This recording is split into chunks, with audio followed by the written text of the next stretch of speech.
We'll guide you through how to apply a LUT in DaVinci Resolve. If you find this helpful, consider subscribing and liking the video.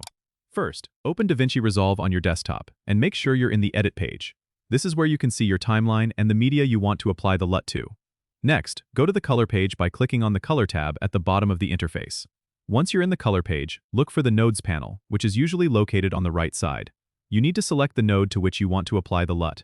If you're working with a single clip, there might be just one node. For more complex projects, you might have several. Now, go up to the top of the screen where you see the LUTs panel on the left.